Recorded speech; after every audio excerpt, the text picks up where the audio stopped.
to win the last 5 games. Like there's no doubt in anybody's head that they have a chance to win the last 5 games. The issue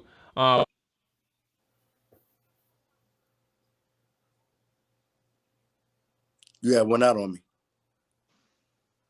the biggest issue is going to be not sweeping Dallas, but at least trying to split against Dallas, but also trying to sweep Philly. Sweeping Philly is going to be the problem. Trying to split against Dallas is probably going to be something that's more attainable. But we'll cross that bridge when we get there. Fellas, there was something that Jarian mentioned in the chat. Jarian had said, where is it at? He's still trying to figure out what Ron's saying about expectations. But we're going to put that into what I'm about to bring into his quote, Ron Rivera's quote. And I think that Mel and Lake, you all can answer this pretty clearly because you all had some understanding about AJ too, I'm sorry. But you all have an understanding about locker room and just understanding culture with the players in general. So here's what Ron Rivera had said Monday as well. He said the locker room stuff, the stuff that we're doing as far as motivation, to me, we're just working off a very simple theme, and that's the challenges, the David versus Goliath challenges. It's kind of felt like that way. Obviously, coming from 2-6, it's something that we continue to build on.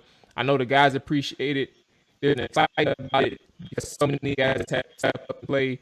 That's also another thing because the teammates appreciate the guys, the way guys are preparing and getting ready to play. They're holding each other accountable during practice. That's partial quotes.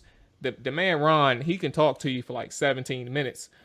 So Ron had also mentioned about outside of the field, like off the field activities and things like that, and bonding from that standpoint. Fellas, again, floor is you all's. In terms of building culture and turning things the right way, Lake, what is your experience from the standpoint of a person who is on the beat? Mel, given your standpoint and understanding how you work with the team and how you worked with the players before, in your regard, what is your understanding? And obviously, AJ, same to you. Sorry, Lake, you can go ahead and start that off. Yeah, I just think that, having covered this team for a decade now, I've seen some teams that were dysfunctional. I've seen a team like in the 2012 team, RG3's rookie year. You guys remember they went on a 7-game win streak at the end of the year, to get into the playoffs. And that all became because Mike Shanahan basically shut it down on them and said that we're going to start, assessing players and see who wants to be here. And some guys took offense to that. Yep. And they played for each other at that point, won 7 in a row. We know Mike Shanahan took credit for that, but no, that was guys decided to bond together and be there for each other. And we saw that in 2015, when they won the NFC East. What's going on, y'all? This is Jamal, and this is just your reminder that you can catch each and every live stream episode of the Trap or Die podcast Tuesday through Thursday at 7 p.m. Eastern live on my Twitch channel. The link is in the description. And if you miss any episodes, you can catch the video on demand on my Twitch channel that takes you to each and every episode that you may have missed. With that being said, make sure you like, subscribe to my YouTube channel where we post clips of the show, clips of interviews, interesting conversations, game analysis, film breakdowns, but also where we live stream our instant game analysis from each and every Washington football game immediately after the game is over. With that being said, I'm out of here. Y'all be safe, and I'll catch you next time. There was a closely knit group. I remember being in the locker room with them. Guys would laugh. They'd be playing cards in there. The infamous ping pong tables were in there at the time, but they were bonding. And I saw some bad teams when practice was over. Guys was out of there real quick. I don't even know if some of them took showers. They probably went home, took a shower, but they were up out of there. So now, with COVID, we haven't been in the locker rooms per se, the last 2 seasons because of COVID. But just being out on the practice field, man, you see these guys are still pulling for each other, even in practice. They're pulling for each other. Guy make a play, guys congratulate them. They're running to every position drill. Everything they do has got urgency to it, and I think that translates on the field because John Allen told us. He told us several times. I mean, I think he's probably told us that the last 3-4 weeks, literally. He said, look, we were having really good practices early in the year. It just wasn't translating to Sundays.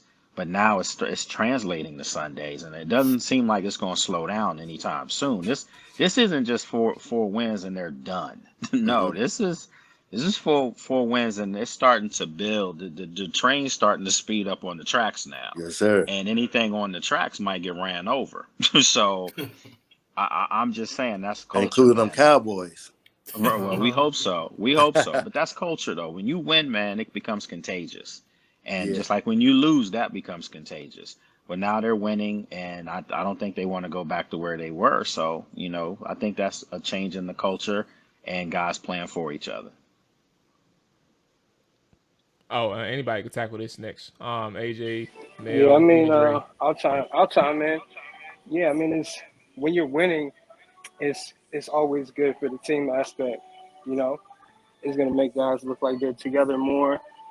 I think all the guys like each other. You don't really hear about any breakdown of people not Hmm. liking each other, and those are the teams that typically do good. Um, you're on a what 4 game winning streak. Yeah. There's nothing to really be mad about. You're going into December. Season could possibly be over going into the off season, but at least you have a chance to compete. Whereas a couple weeks ago you were 2-6, Hmm. and looking like you were ready to pack for Cancun. One, two, So three, can't you go. know, For real. yeah. So it's like you got an opportunity to compete, and you can't be mad at that. So they always, I think, what will be big to see what happens is if they possibly do lose to Dallas this weekend, how they bounce back from that. Because you still have division games that you could Yeah. still be in the running of this thing. But if you allow that momentum from a potential loss to Dallas, it's really going to tell a lot about Ron and this coaching staff going forward. And I think Lake can attest to that. Hmm. He's around the team every day. Yeah, they they lose, a lot of the shit that Ron been preaching in the locker room ain't gonna really work too much, in my opinion. Hmm. Hmm. Mel, Yeah. Dre, y'all got thoughts on this? Yeah. I mean, it's about that chemistry, man. I mean, like at the end of the day, these guys they sticking together and stuff like that. So that's a good thing. That's one thing I love to see that these guys believe in each other. They supporting each other and stuff like that. I see other guys supporting as teammates, and that's good. They shouting each other out and everything like that. That's really major. That's something that you normally don't see a lot of. Well, since for the past 7-8 years, haven't really seen that to now. So these guys are these group of guys are some great guys. Um, they are good leaders. So I think that they are what they what they looking like right now. Like I said, I'm seeing a lot of that.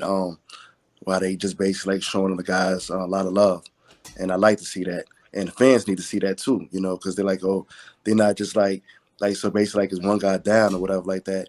Even injured guys are still congratulating guys and stuff like that. So that's good. That's good teamwork. That's good. You need to see that. You need that support system. So everybody, no matter what position they playing as a team and supporting each other. Absolutely. I Dre, you got will, opinions? if I could just jump in real quick, I will ask Lake this. Do you think? Because I remember the teams with the D Halls, the DYs, the Niles Pauls, the Cedric Griffin, things of that nature. Those teams were so close, people didn't really know that off the field. Do you think that social media has like changed the locker room in the NFL as a whole? Of Because so many course. I mean, guys want the celebrity or the accolades. Because I even see after games, kind of irritates me, but guys will lose, and share jerseys. if someone chopped up a clip Share of them making jerseys, a bro. tackle, I'm cool with the sharing jerseys, but you lost a game and you sharing a clip of you making a tackle, like 1 hour after the game or 20 minutes. This is like weird. It's like weirdo vibes to me. But I'm just I Oh, I curious mean, see. to, I see what you're saying. yeah, I'm yeah, just that's curious to that's see how just that's Lake, the because I nature. mean, Lake been around these guys. He's been in the locker room. Like I've been around. I know how close some of these guys were, even though they didn't even win as much as they possibly could have. But that camaraderie was there. And I just wonder if he thinks like Instagram and social media has changed that dynamic. So I think it depends on who your coach is. the best thing that's happened for this team. Listen, maybe there's sometimes the X's and O's with Ron Rivera. Some people may think, not sure. But the one thing you can't deny with him is that he's brought a level of professionalism to this team. Yep. And it's a young football team, man. I mean, this is a very young football team. Mm-hmm. And for them to not have guys getting in trouble, like we saw for many years here, getting in trouble at the clubs, getting in trouble at One Loudon and all that stuff, I was just I about to say mean, that one loud. yeah, I heard about that that's a stuff. club out here, though. Man, I'll tell you, that's a club out here. But the whole point is, these guys aren't getting in trouble. These guys are perfecting their craft. These guys are dependable. You can count on them. And when you look at the young players that are carrying the load, starting with Terry McLaurin, I mean, he's a godsend, man. I mean, to listen to him when he talks to us in the media room with us after games, after practices, I mean, the guy's just, he gets it. He understands who he is and what his role is. But more importantly, he understands, the way his parents raised him. He gets it. You look at Antonio Gibson. I remember in training camp, I did a full segment with his whole family, his girlfriend, his baby, everybody, mom, uncles, aunts. And, you can just tell when you're around a good family, it's just going to naturally rub off on the kid, on their son who's playing. And that's where you have to give Ron Rivera credit again. He's drafted some high caliber guys, just some stand up young men. And this is when it shows, because let's face it, when this team was losing in the past, not this group per se, but just years ago when they would lose in the past, you saw guys literally quit on the field. I mean, you literally saw guys they were done, but they were the first ones. I'm not going to even mention names, but I heard guys in the locker room after getting blown out saying, "Where are we going tonight?" Literally, as they putting the earrings and chains on. Where are we going tonight? What we getting into tonight? Right. But now that's not the case, man. These guys don't like losing. So I've just been impressed with the professionalism, the overall setup. So Dre, I know you said you wanted to say something. You wanted to speak on the coach's part, so I want to give you that floor before we get to the last thing. Yeah, I was just going to say, just speaking from a fan standpoint and witnessing what has been happening over the years with the team, normally when you see this team lose, you hear the leaks start to come out. You start to see the leaks and people start saying this and saying that, and there's discontent and there's, unhappiness going on. But even during the losing streak, you didn't really hear that in the media this time. Like, you didn't really hear guys, coming out leaking. And I don't know if that has something to do with the fact that reporters can't really come into locker rooms after games now with the COVID situation. But even Diana still, Rossini is no longer here. Well, that's true. Hey, wild man, Okay. bruh. Yeah, okay. that's Hey, a lot. wait, don't say nothing. Don't say nothing. Look, Oh, first of all, he don't have to say nothing. His face say it all. You know what I'm saying? I think We're gonna leave it alone. Yeah, but no, I mean, it just does seem a little different. It does seem like Ron does have a better grasp on this locker room than previous regimes, especially with Shanahan and Jay Gruden. It seemed like the leaks came from both sides. Like Gruden would leak stuff. I mean, from his camp, or Shanahan leaked a lot of things from their camp, as well as the players. But I think it starts at the top here. I don't think you'll see Ron leaking things to the press or certain things like gossip or whatever about players, and then you don't really see the players kind of doing that back and forth. So I mean, that's been one of the changes you see. So when they start to win, they look like they like each other. They look like they're happy, and that's culture. Like, we picked this franchise up out of hell. There's no drama. Dre, That's the there's thing. no drama. The thing is Exactly. for the last decade, Washington been wrapped around a bunch of drama. So it was always so much going on that you didn't really. It was not on. It was like off the field drama. It's everything. So now, everything cleared up. Now you can focus on winning. Playing football, and that's what I love about it right now. It's like, actually, you can focus on playing football and getting down to the nitty gritty. Right. And like I said, that's where you pick the franchise up from hell. I mean, that's where Ron Rivera came from. I mean, this franchise started literally at the bottom.